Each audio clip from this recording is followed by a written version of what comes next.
Damares Alves assumiu o Ministério da Mulher, da Família e dos Direitos Humanos.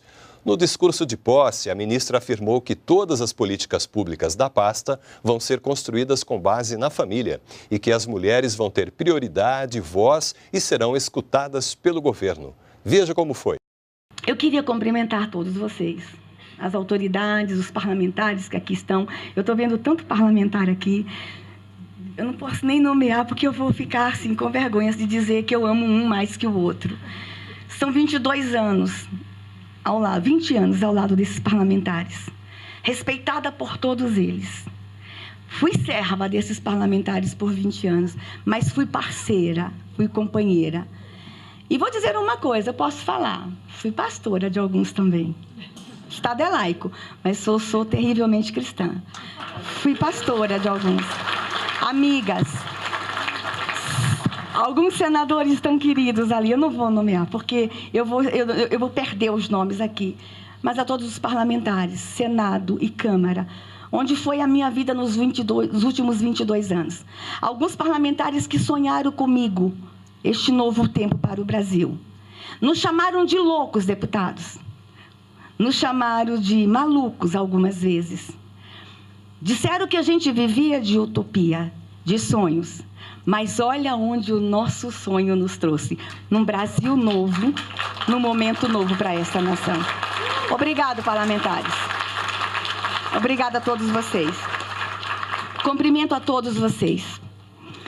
Não poderia deixar também de cumprimentar a equipe de transição que caminhou comigo desde o dia que eu fui anunciada. Voluntariamente. De 9 da manhã à meia-noite, porque esse ministério ele foi construído, ele foi uma junção de várias secretarias, então deu muito trabalho a gente construir toda a estrutura. Voluntários que vieram de Sergipe, do Espírito Santo, voluntários que vieram de todos os lugares do Brasil. E aqui eu quero fazer justiça a uma voluntária linda, incrível, a Desirê. A Desirê.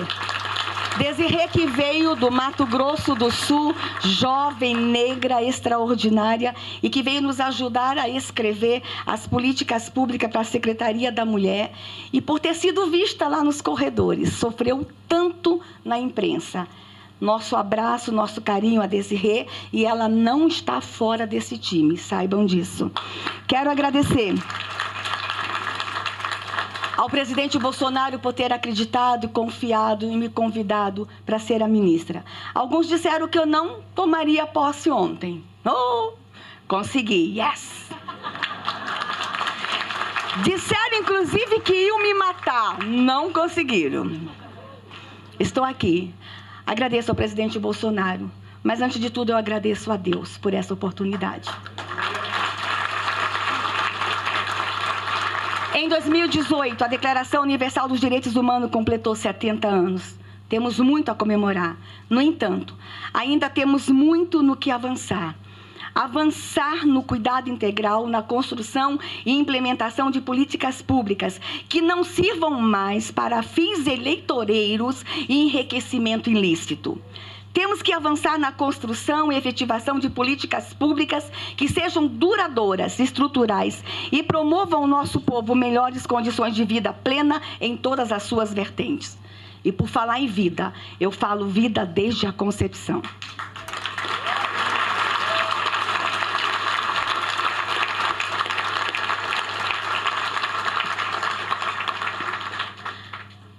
Eu queria até que meu ministério, que este nosso ministério fosse chamado Ministério da Vida e da Alegria, mas não pode.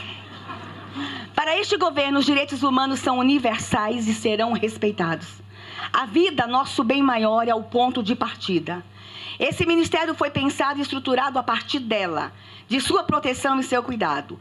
No que depender deste governo e desta equipe, sangue inocente não será mais derramado em nosso país. Esse é o Ministério da Vida. Quando digo vida, eu também falo vida em abundância. Mas esse também é o Ministério da Mulher. Nesse sentido, todas as mulheres de todos os povos, cores e raça serão alcançadas. Nenhuma denúncia de violência contra a mulher que chegar a este governo será ignorada. Todas as brasileiras precisam receber salários dignos e igualitários. Da mesma forma, combateremos juntamente com os órgãos federais todas as formas de discriminação. Vivemos em um país multicultural, com vários credos, línguas, cores, crenças, povos e raça. E isso talvez seja um dos nossos principais ativos. Lutaremos por eles. Tudo isso já é protegido por nossa Constituição e pelo Tratado Internacional de Direitos Humanos, do qual o Brasil é signatário. Mas as mulheres terão prioridade nesse ministério. Nossas avós, mães, meninas, enfim, nossas brasileiras terão o respeito que merecem. E lutaremos para que não sejam tratadas mais como massa de manobra. Temos a garantia de nosso presidente da República, de que as brasileiras terão voz e serão escutadas por este novo e restaurador governo que se inicia. Somos o 5º país do mundo em feminicídio. Que vergonha! A cada 11 minutos, uma mulher é estuprada. A cada 7 minutos, uma mulher sofre algum tipo de violência. Chega, basta. Chega de violência contra a mulher nessa nação. Este é o Ministério da Família. De igual forma, nossas famílias têm assento especial à nossa mesa. Para isso, criamos a Secretaria Nacional da Família, que cuidará especialmente de nossas famílias. Nossos homens, assim como nossas mulheres, também serão respeitados e cuidados. Todos merecem oportunidade e apoio para cuidarem de suas famílias, seja qual for a sua configuração. E deixa eu aqui dar um testemunho. Eu e minha filha somos família. Eu sou uma mulher sozinha com uma filha. E nada vai tirar de nós esse vínculo. Nós somos família. E todas as configurações familiares nesse Brasil serão respeitadas.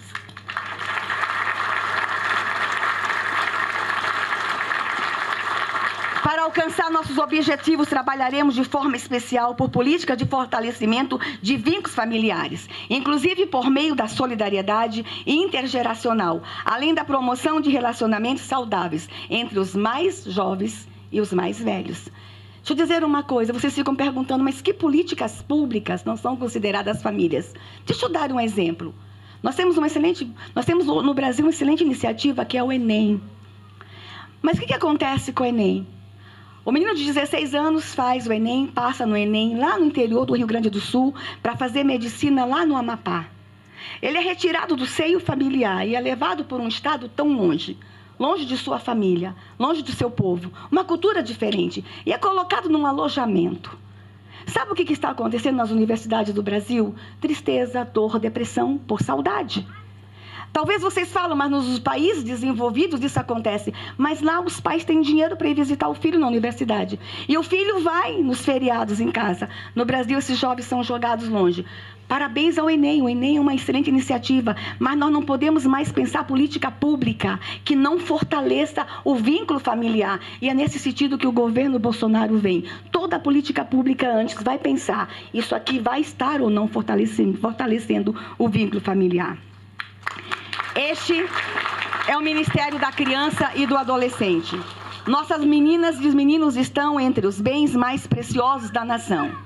E neste governo, menina será princesa e menino será príncipe. Está dado o recado. Ninguém vai nos impedir.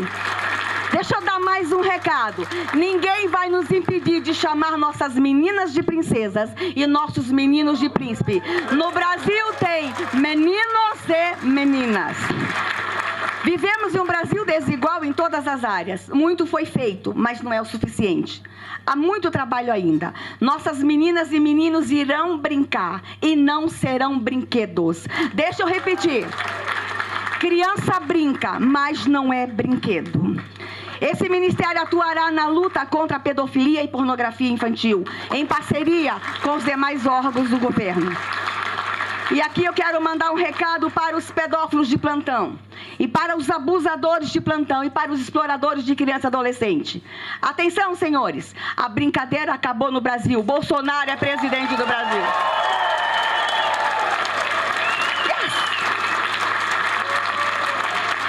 Deixa eu mandar um recado também para os turistas que fretam aeronaves para vir no Brasil pegar nossos meninos e meninas. venham para o Brasil, venham conhecer a floresta amazônica, venham na Bahia comer acarajé, vai no Rio de Janeiro, conhecer o Cristo Redentor Copacabana, vá lá em Minas comer pão de queijo, vai no Rio Grande do Sul comer churrasco.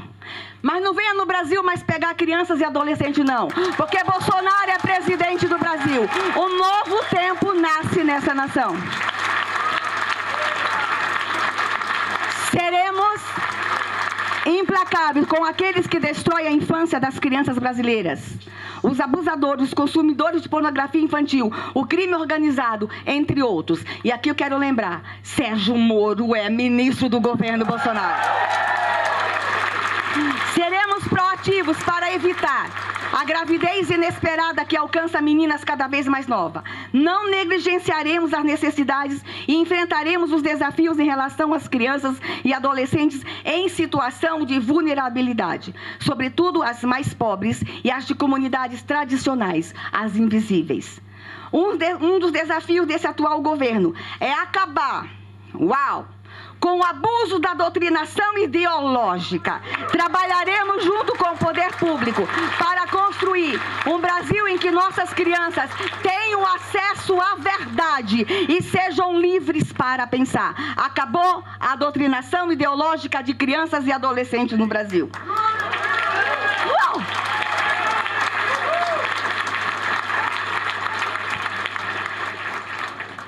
30 crianças são assassinadas por dia no Brasil. Somos o pior país da América do Sul para ser menina. Mas o governo Bolsonaro se propõe que em pouco tempo seremos o melhor país do mundo para se criar menina. A revolução está apenas começando. Mas este é o Ministério da Juventude. Sentimos a necessidade que o poder público evite esforço para os nossos jovens. A permanência na escola e no ensino superior e as oportunidades de trabalho e renda ainda são entraves que devem ser removidos. Nossa Secretaria da Juventude estará atenta a tais demandas. Nosso Brasil tão rico, tão lindo e tão jovem, ainda derrama sangue inocente de jovens das periferias, nas estradas, nas comunidades e no campo. Segundo o mapa mundial da violência de 2014, somos o 10º país do mundo que mais mata jovens e adolescentes. Que vergonha. E segundo a Unicef, somos o 7º país do mundo que mais mata adolescentes. Além disto, o número de suicídios tem aumentado de forma assustadora. Infelizmente, os especialistas nos informam que 20% dos jovens e adolescentes no Brasil estão se automutilando. Segundo a OMS, somos o 8º país do mundo em suicídios. Pais perdendo filhos cada vez mais jovens para o suicídio. A criança mais nova que está falando com essa ministra e que quer se matar e está se cortando, tem apenas 7 anos de idade. Mas já há registro no SUS de crianças de 5 anos de idade. O suicídio alcançou as nossas crianças e adolescentes. E essa secretaria, esse ministério vai dar uma atenção especial, junto com o Ministério da Educação, junto com o Ministério da Saúde e o Ministério da Cidadania, a questão do suicídio e automutilação de crianças, jovens e adolescentes. Os pais que não sabem o que fazer, professores que estão desesperados, educadores que não sabem como lidar com a situação, conselheiros tutelares, nós vamos fazer um grande time. E nós vamos levar esperança para as nossas crianças. Nossas crianças estão se cortando, gente. Não é porque elas querem se aparecer. Elas estão em profundo sofrimento. Isso é um fenômeno que nós vamos aprender a lidar com ele. E nós vamos aprender isso juntos. Ministério, pais, famílias, todos juntos, no combate ao suicídio e à automutilação. E essa é uma das metas desse ministério para os próximos 100 dias. Intensificaremos em parceria com outros órgãos e entidades as campanhas de prevenção ao suicídio, automutilação e também o uso abusivo de drogas ilícitas e o consumo de álcool entre adolescentes e jovens. Nós conhecemos e nos preocupamos com a realidade do jovem negro, indígena, cigano, ribeirinho, quilombola, o boia fria. Estes jovens invisíveis, que trabalham de sol ao sol, sem acesso à saúde, educação, sem moradia, trabalho e renda, terão o protagonismo que merecem nesse ministério. Cuidaremos de todos com políticas públicas sérias e equilibradas, respeitando sua cultura e seu modo de ser, dentro do caráter universal dos direitos humanos. Mas esse também é o Ministério da Igualdade Racial. Um dos principais ativos de nosso país é a diversidade cultural. Povos, línguas, raças, credos e cores fazem parte da alma do povo brasileiro. Todos nós temos um pouco de cada um. Esse ministério cuidará de todos, respeitando as suas individualidades, promovendo políticas públicas equitativas que ofereçam oportunidades e proteção a todos. Gente, nós temos nessa nação 305 povos indígenas diferentes. Vocês conseguem entender a grandiosidade dessa nação? Fala-se mais de 200 línguas indígenas no Brasil. Esse país é lindo, é belo. A pluralidade cultural desta nação é o que nós temos de mais lindo para mostrar para o mundo. Nós temos 3 povos ciganos que falam 3 línguas diferentes. Somos 800 mil índios e mais de 1 milhão de ciganos. Este país é incrível, é belo e nós não vamos entregar esta nação. Essa nação é do povo brasileiro, essa nação é nossa, essa nação é de todos nós.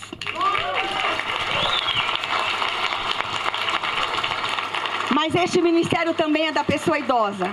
Nossos idosos e idosos contribuíram muito com a nossa nação e serão honrados por isso. Além de tudo, boa parte deles está no mercado de trabalho, alguns por opção, mas muitos por necessidade econômica. Muitos no momento em que deveriam receber cuidados, ainda são arrimos de família. Lutaremos com os idosos, por meio da Secretaria do Idoso, para que o Estatuto do Idoso seja respeitado integralmente nessa nação. Mas este é o Ministério da Pessoa com Deficiência. Quero falar especialmente com as pessoas com deficiência. A Lei Brasileira de Inclusão é uma das nossas principais bandeiras. E aqui quero dizer aos nossos parlamentares, foram 14 anos para a gente aprovar a LBI no Congresso Nacional. Chega a doer falar isso para vocês. Uma lei tão importante. 14 anos de luta. Vocês não têm ideia os entraves nos bastidores que nós, assessores, tivemos que enfrentar. E os parlamentares comprometidos com as pessoas com deficiência. Consegue imaginar? 14 anos para aprovar uma lei de inclusão no Brasil. A lei está aprovada desde 2015. E ela ainda não foi regulamentada. E aqui eu trago a boa nova. O presidente Bolsonaro determinou que nos próximos meses seja regulamentada a Lei Brasileira de Inclusão. Essa é uma nação que vai incluir. Trouxemos para o Ministério pessoas muito especiais que falam com vocês e que sabem o que estão fazendo. Nossa Secretaria da Pessoa com Deficiência terá o papel de desenhar e implementar políticas públicas especiais e lutar pela legislação que garanta tais direitos. A acessibilidade, em todos os níveis, ainda é um desafio que superaremos juntos. Contem conosco. E aqui, quando eu falo da regulamentação da LBI, a Secretaria estará ainda aos acampamentos de ciganos, para saber qual cigano ainda não tem com deficiência, que ainda não tem benefício. A Secretaria estará indo nas aldeias que nos forem abertas. Todos os índios com deficiência terão acesso ao benefício. A Secretaria estará indo às ruas, buscando as pessoas com deficiência que estão jogadas, algumas no fundo de uma casa, sem nenhuma assistência, abandonada pela família. As pessoas com deficiência serão e estarão no protagonismo deste ministério. É um novo tempo para as pessoas com deficiência no Brasil. Mas este também é o Ministério da Proteção Global. Lutaremos contra a tortura. Teremos um diálogo aberto com a comunidade LGBTI. Nenhum direito conquistado pela comunidade LGBTI será violado. Combateremos o trabalho escravo. Apoiaremos as pessoas em situação de risco, o morador do semiárido, o morador de rua. Protegeremos as testemunhas ameaçadas e promoveremos a educação integral voltada aos direitos humanos. Agora eu quero falar de mim. Quero falar um pouco de mim e meu sonho para esse ministério. Sou mulher, nasci mulher, sou mãe adotiva, sou cristã. Nasci no Paraná, estudei em São Paulo, segui para o Nordeste. Morei na Bahia, Sergipe e me autodeclaro sergipana, porque Sergipe é o paraíso. Estou há mais de 20 anos em Brasília. No entanto, passei boa parte de minha luta lá no Nordeste, então eu sou nordestina. Meu coração é nordestino. Sou como muitas mulheres brasileiras. Trabalho, cuido da minha casa e da minha família. Vivi a dupla jornada, como muitas das mulheres no Brasil. Boa parte da vida tripla, durante as faculdades de pedagogia, direito e os cursos de especialização. Trago a experiência de mais de 30 anos na luta pelos direitos humanos. Já dormi na rua para proteger meninas e meninos de rua. Tem um deputado ali que me conhece desde que eu tinha 2 anos de idade. Já caminhei com os perseguidos em todas as esferas que vocês possam imaginar. Já apanhei da polícia na rua, e muito. Não era para falar isso, mas eu vou falar. Conheço de perto a luta dos povos indígenas. Sou mãe de uma menina indígena. A mais linda indígena do mundo é minha filha.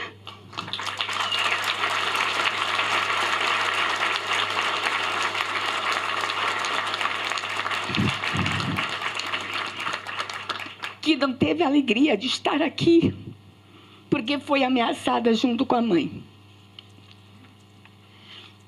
Queriam nos matar, porque a gente acredita que é um novo momento para o Brasil. Queriam nos matar, disseram que iam nos matar, mas é difícil matar essa ministra. Mas por recomendação, a minha filha não está em Brasília. Deve estar de longe assistindo a mãe. Te amo, Lulu.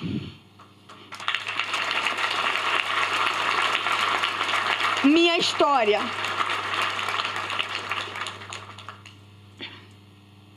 Minha história não foi respeitada. E por muitos meios de comunicação. Como vocês sabem, senti na pele o abuso físico, sexual, psíquico. E nos últimos dias também o abuso moral. Foram implacáveis comigo. Minha crença virou chacota e motivos de risada, tanto nas redes sociais como pessoalmente, inclusive por grandes intelectuais, parlamentares, líderes de partidos. O abuso que sofri, algo íntimo, compartilhado entre os meus irmãos de fé e de quem nunca escondi, virou manchete de jornal. Nunca falei da minha vida íntima como discurso de Estado. Não tenho nenhum orgulho de ter sido barbaramente abusada. Isto não é orgulho e isso não me fez ministra. Não fui respeitada.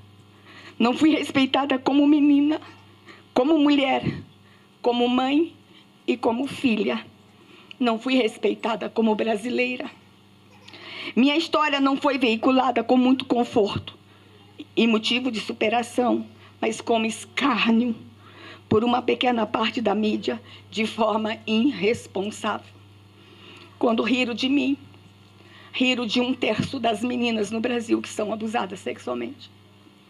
Chorei não por mim, tenho meu consolador.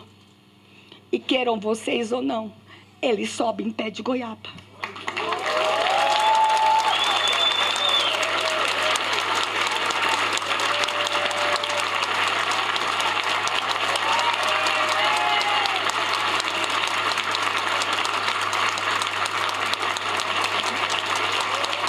Chorei.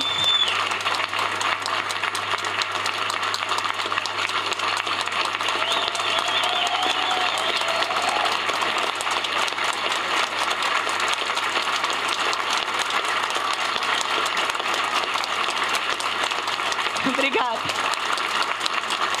Chorei, não por mim. Chorei pelas meninas e meninos que são abusados, violentados e maltratados em boa parte das vezes na sua própria casa. Mais de 60% dos abusos acontecem dentro de casa. 95% dos abusadores são pessoas muito próximas das crianças. Algumas abusadas nas escolas, nas igrejas, nos lugares onde congregam para celebrar suas fé. Por aqueles que deveriam protegê-los.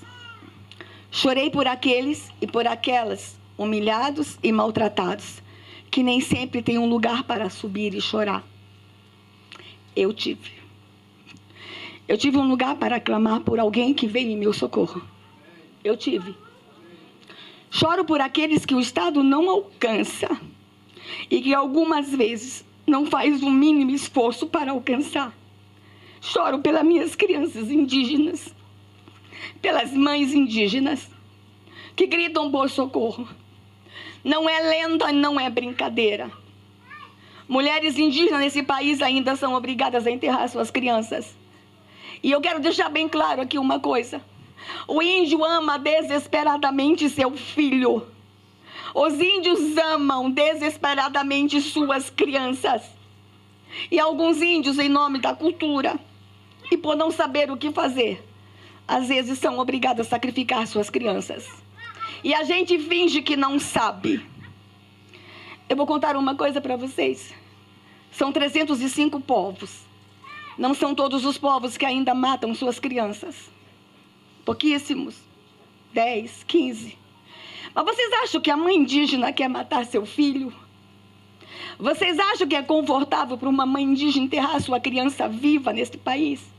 Essas mães choram na floresta. E o nosso silêncio soa para mim como hipocrisia do branco dominante. Mães indígenas, eu quero que vocês que são mães imaginem uma mãe indígena lá no interior da Amazônia, que é mãe de uma criança surda e que ela amamentou por 1 ano e que ela ama desesperadamente essa criança. E com 1 ano ela descobre que a criança é surda e seu pajé recomenda a ela enterrar essa criança. Vocês conseguem imaginar essa mãe cavando um buraco e seu filhinho em volta engatinhando, olhando para ela, rindo, achando que mamãe está brincando? E mamãe ter que enterrar viva? Vocês acham que essa mulher é feliz? Não é. Essa mulher não é feliz. As mulheres indígenas estão pedindo socorro no Brasil. As crianças indígenas estão pedindo socorro. Quebramos o tabu. E vou dizer uma coisa. Eu não quero que ninguém que ouve o meu discurso sobre o infanticídio indígena fique bravo com os índios. Eu quero que essa nação tenha compaixão. Eu quero que essa nação seja solidária. Eu quero que essa nação ame os indígenas brasileiros. Chega de preconceito com os nossos índios. Chega de discriminação. Fui acusada. A imprensa fala que eu sou sequestradora. Sou perigosa. A imprensa fala que eu sou uma espécie de sequestro, porque quando eu ouço o choro de uma mãe e busco essa mãe para vir para a cidade, para ter seu bebezinho, nós temos etnias ainda, pouquíssimas, que não aceitam as crianças gêmeas. Quando nascem gêmeos, as mães são obrigadas a enterrar os 2 vivos. Como é que a gente pode admitir em pleno 2018 que uma mãe enterre seus 2 bebezinhos gêmeos só por ser gêmeos? Perdi há 3 semanas atrás 2 menininhos com lábios leporino, fissura palatal, porque a mãe não sabia o que fazer. E nós sabemos o que fazer. Nós temos um orçamento milionário no Ministério da Saúde para alcançar essas crianças. A senhora está expondo os povos indígenas, não sou eu. Eu estava fazendo esse diálogo sozinha, eu e meu grupo, com os povos, quando nos acusaram de sequestradores. E para nos defendermos, tivemos que falar o que estávamos fazendo. Não fomos nós que trouxemos o assunto para o debate. Foi quem irresponsavelmente nos acusou de sequestradores. Essas crianças existem, essas mães existem. Eu vou encerrar dizendo uma coisa para vocês. Quando se enterra uma criança viva, as mães que estão comigo hoje em Brasília e que foram obrigadas a enterrar uma criança viva, elas contam que quando se enterra uma criança viva, ela não morre na hora. Eu tenho um menino que está comigo que ficou enterrado por 2 horas. O Brasil inteiro viu o caso de Canarana, de uma menininha que ficou enterrado por 7 horas e milagrosamente sobreviveu há menos de 6 meses atrás. As mães dizem para mim que quando se enterra uma criança viva, ela não morre na hora. Ela chora debaixo da terra. Ela chora por muito tempo antes de morrer. É o choro, ministro Osmar, que os governos anteriores não escutaram. É o choro que os presidentes anteriores da FUNAI não escutaram. É o choro que o Brasil não escutou. Mas eu vou dizer uma coisa para vocês como uma terrível cristã. É o choro que o grande Tupã escuta. E o grande Tupã ama curumim.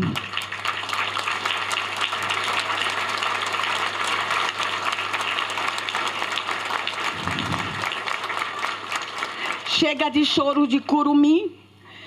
Chega de choro de criança indígena. Chega de choro de crianças com deficiência. Chega de choro nos lares. Chega de choro nessa nação. Eis que surge o Ministério da Vida e da Alegria. Sejam todos vocês bem-vindos.